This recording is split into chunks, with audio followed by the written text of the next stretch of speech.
Okay, so in the previous lesson, we cloned a bare repository to our computer and we put that inside a .git folder within a project directory called portfolio, which is where I am now. So if we run the ls command with the a flag to list the contents, then we should see that .git folder. And when we cloned this bare repo, Git didn't create a default work tree for us, so there's no project code here yet. And what I want to do now then is make some work trees so I can start working on new features or bugs or whatever else. The way we're going to approach this then is by creating work trees within the project folder adjacent to the .git folder.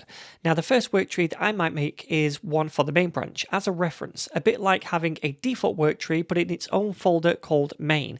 And I probably wouldn't ever use that work tree or branch for working directly in the code, but I could use it to pull the most recent version of main down occasionally and view the code in its current state.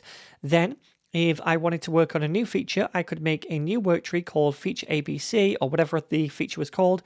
And inside that work tree, we'd have a new branch checked out for that feature. If I wanted to switch focus and start working on a bug, I could just create another work tree called bug XYZ and check out a new branch inside the work tree to work on it. And all I'd be doing then is switching between these different directories to work on different branches when I needed to. I won't need to stash, I won't need to make any commits I don't want to.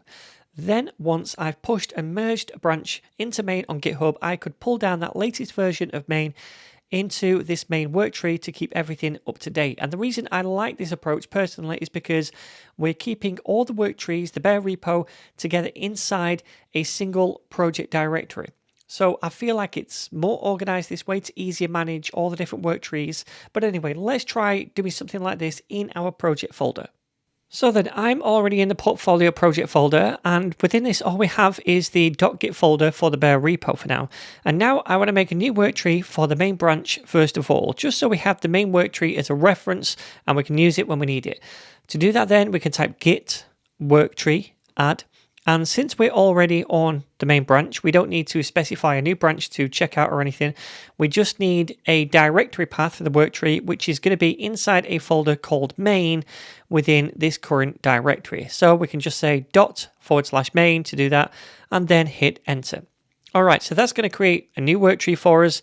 And if we run the ls command now, we should see that new main directory. If we cd into that directory, we can run ls again. And then we should see all the project files. Okay, so like I said, I don't typically work inside this work tree and I mainly use it to pull down the latest version of main and use it for reference.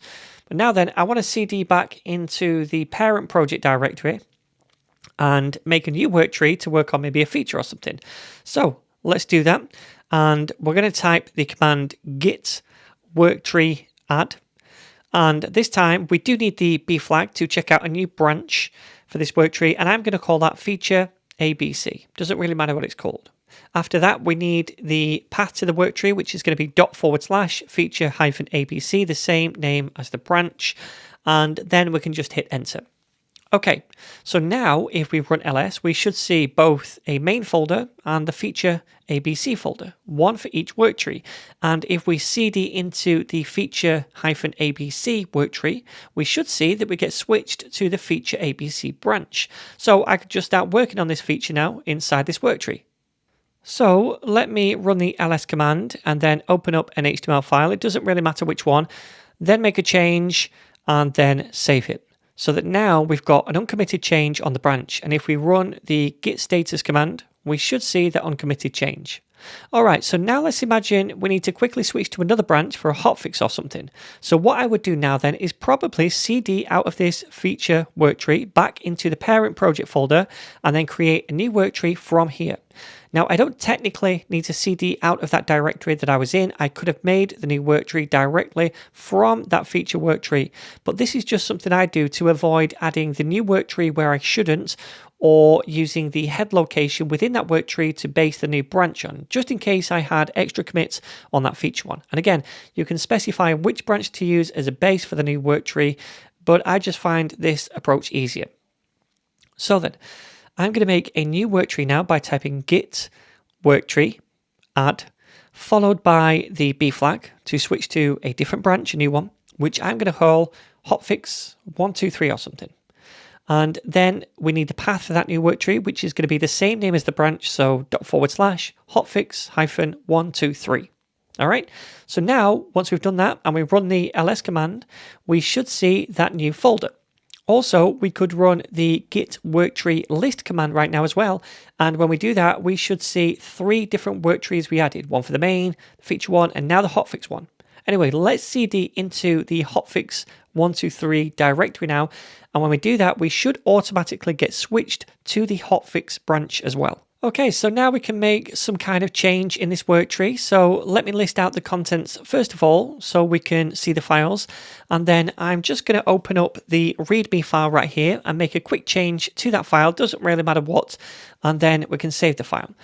So after that, we might want to make a commit and push this hotfix branch up for merging into main. So let me just quickly do that by typing git commit, and then we're going to use the A flag to add the change to staging plus the M flag for a commit message, which can just be something like update readme. All right, and then we can hit enter to make that commit. Now after that, we can push the branch up by typing git push origin and then hotfix -123, which was the branch name, and then we can hit enter. All right, and on the repo, we can see that new branch has been pushed up. We can make a pull request by coming down here, add a description if you want. I'm going to create the pull request, and then we can merge once these checks are done.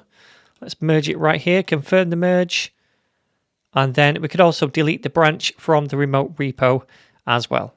Okay then, so now we've worked on that hotfix, we've made a commit, pushed the branch up and merged it into main. So we could now delete this local hotfix work tree by coming back into the parent directory first of all, and then using the command git worktree remove, followed by the path of the work tree that we want to delete, which is just ./hotfix -123. After that, I might also want to update this repo to incorporate that newly updated main branch, which I could do in a couple of ways. We could run a git fetch right here, or we could cd into the main work tree, which is what I'm going to do, and run a git pull, which is going to pull down that updated main branch right here, and also update the Git repo with all the remote refs and whatnot. And if I wanted to now, I could just go ahead and carry on working on whatever feature I was working on before. So then, that's an example workflow that I might use when I'm working with Worktrees. And for me, if I'm needing to work on multiple branches at once, I find it much easier this way using Worktrees than constantly stashing changes or making commits that I don't really want to make. Anyway, hopefully you can see now how helpful Worktrees can be in a standard development workflow. And in the next lesson, I'm going to explain why they're being used quite frequently now in AI workflows as well.